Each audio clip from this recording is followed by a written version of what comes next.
Hay algo que me jode un montón del sector audiovisual y es que siempre agarran historias verdaderas, biopics y libros y las adaptan como ellos quieren. Y el problema no es que cambien ciertas cosas, el problema es que cambien la esencia de la historia y la gente que ve esos proyectos termina creyendo que esto es verdad. Estaba viendo American Love Story, la serie sobre Caroline Bassett y John F. Kennedy Jr., y hubo algo que empezó a inquietarme mientras avanzaban los episodios. Hay escenas donde la cámara entra en la intimidad absoluta de la pareja, discusiones privadas, tensiones acumuladas, decisiones que supuestamente marcaron el rumbo de la relación. Son momentos muy específicos, emocionalmente minuciosos, y mientras veía una de esas escenas, pensé algo bastante simple pero incómodo. ¿Cómo sabemos nosotros que esto ocurrió así? ¿Cómo sabemos que esas palabras existieron tal como se pronuncian en la serie? No lo sabemos porque ellos murieron en 1999 y no hay grabaciones de su intimidad, no hay documentos que registran el tono exacto de esas conversaciones y sin embargo la escena está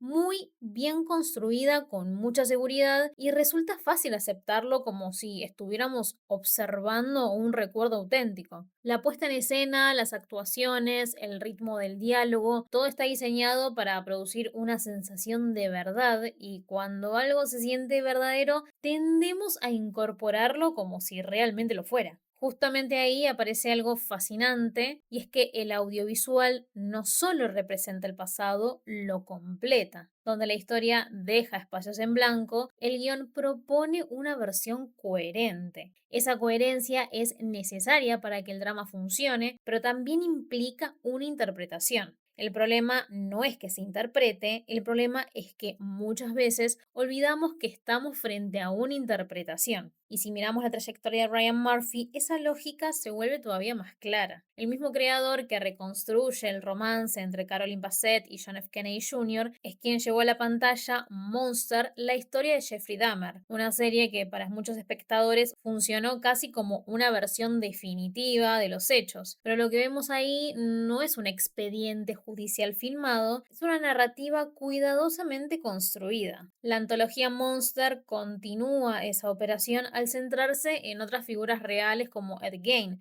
cuya historia ya había sido absorbida por la cultura popular mucho antes que cualquier serie contemporánea. Gain inspiró personajes icónicos del cine de terror y con el tiempo su figura se fue cargando de capas ficcionales que terminaron mezclándose con los datos históricos. Cuando una nueva producción vuelve sobre su vida y la dramatiza, no solo interpreta documentos, también dialoga con décadas de representaciones previas que moldearon la percepción pública. En estos casos, la reconstrucción audiovisual necesita ir más allá de lo comprobable. Ningún archivo puede registrar con precisión el tono exacto de una conversación privada ni el contenido íntimo de un pensamiento. Sin embargo, la serie propone escenas donde la cámara parece tener acceso directo a la mente del personaje, como si pudiera traducir su psicología en imágenes claras y coherentes. Esa coherencia es narrativa, no documental, pero al estar sostenida por actuaciones, música y puesta en escena, adquiere una fuerza enorme. Lo inquietante no es que el cine dramatice porque es su naturaleza. Lo inquietante es la facilidad con la que esa dramatización se instala como recuerdo compartido. Cuando pensamos en Dahmer o en Gain, muchas veces lo hacemos a través de escenas específicas que vimos en pantalla, no a través de los registros históricos originales. La interpretación se vuelve experiencia y la experiencia termina ocupando el lugar del dato. Y si ampliamos un poco el foco, lo que sucede con el true crime no es un fenómeno aislado, es parte de algo más amplio, la lógica del biopic. Porque en el fondo, tanto una serie sobre un asesino real como una película sobre una estrella de rock o un líder político parten del mismo desafío narrativo. Cómo convertir una vida real llena de contradicciones y zonas grises en una historia con estructura clara. Películas como Bohemian Rhapsody son un ejemplo muy visible de esto. La película reorganiza eventos de la vida de Freddie Mercury para que el concierto de Live Aid funcione como un clímax perfecto, casi inevitable. En la vida real la cronología fue distinta, pero el cine no busca cronología, busca impacto. Busca que el espectador sienta que todo conduce a ese momento culminante. La verdadera historia se acomoda para que la emoción tenga sentido. Algo similar ocurre con Elvis. La película no intenta ser una biografía exhaustiva, sino una experiencia estilizada, casi operística, que transforma la vida de Elvis Presley en un espectáculo. Se enfatizan ciertos conflictos, se amplifican otros, se construye una imagen coherente que puede sostenerse durante 2 horas y media. Acá lo complejo se ordena y lo contradictorio se encuadra. Incluso en casos como Napoleón, donde la figura histórica es inmensa y profundamente documentada, la narrativa selecciona qué episodios mostrar y cuáles dejar afuera, qué rasgos potenciar y cuáles reducir. No es posible contar una vida entera sin tomar decisiones y cada decisión implica una interpretación. Ahí es donde el biopic y el true crime se encuentran. Ambos trabajan con hechos reales, pero ambos necesitan una forma dramática. La vida real rara vez tiene un arco perfecto, pero el cine sí lo necesita.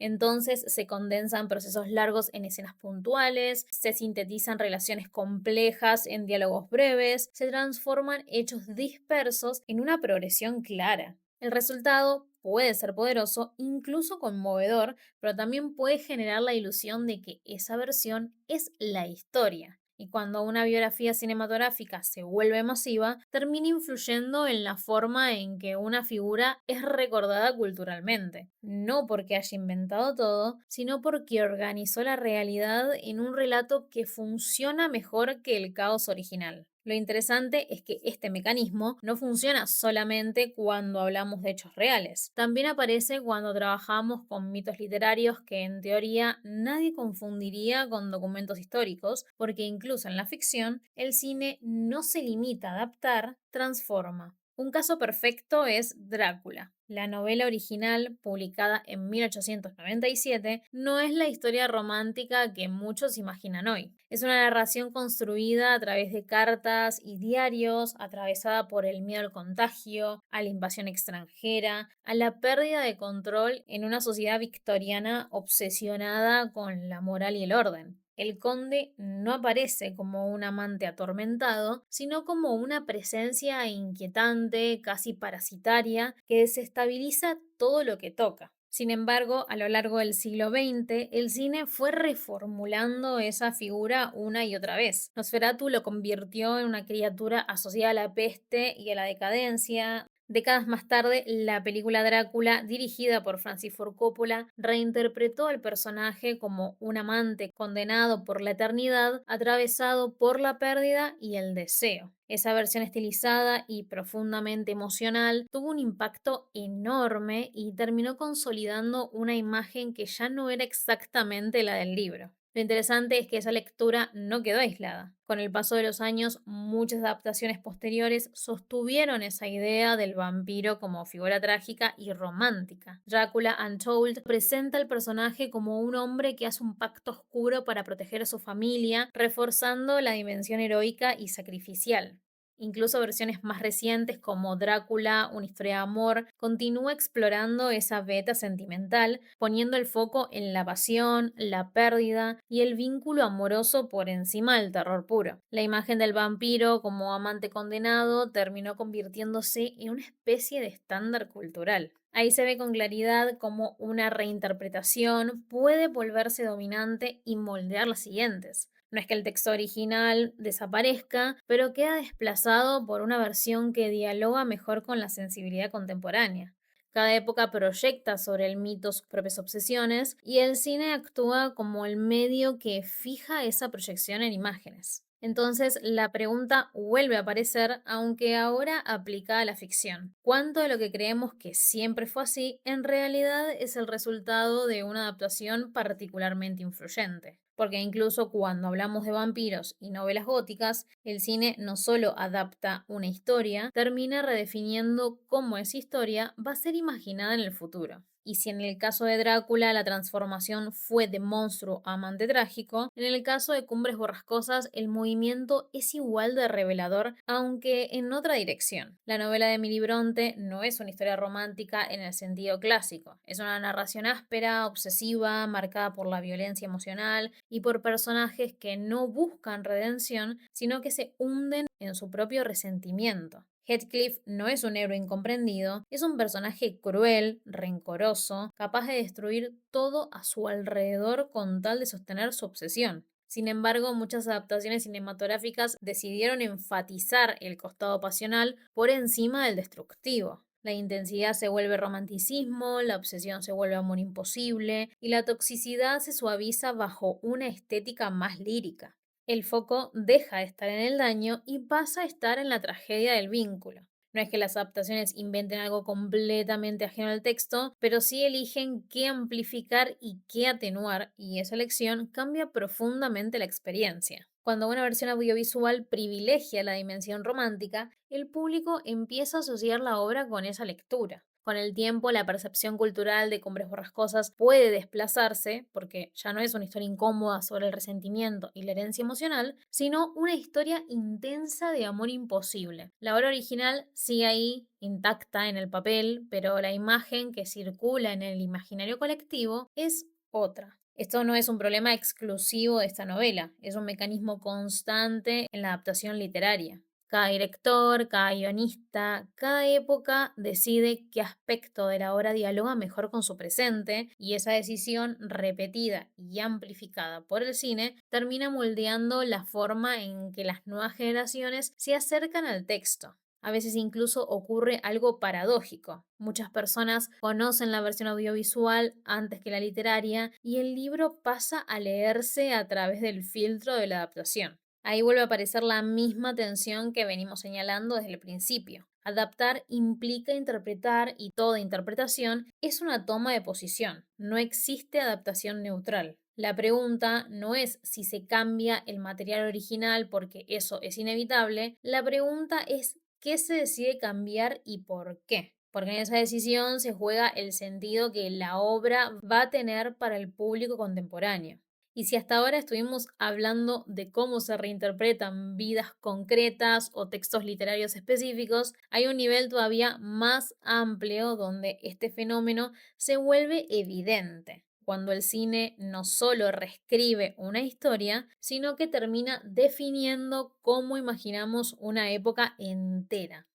Pensemos en Gladiador. Para muchísima gente, la Roma imperial tiene la textura visual, el tono épico y la intensidad emocional de esa película. Sin embargo, el personaje central es ficticio y gran parte de los acontecimientos están dramatizados o alterados para que funcionen narrativamente. La película no pretende ser un documental, pero su potencia visual es tan grande que termina fijando una imagen cultural de lo que fue ese periodo histórico. Algo similar ocurre con 300, que transforma una batalla histórica en una representación estilizada casi mitológica. La Esparta que vemos ahí no es un retrato fiel del contexto político y social de la época, es una versión más intensificada, diseñada para impactar. Sin embargo, esa versión se instala en el imaginario colectivo como si fuera una referencia válida del pasado.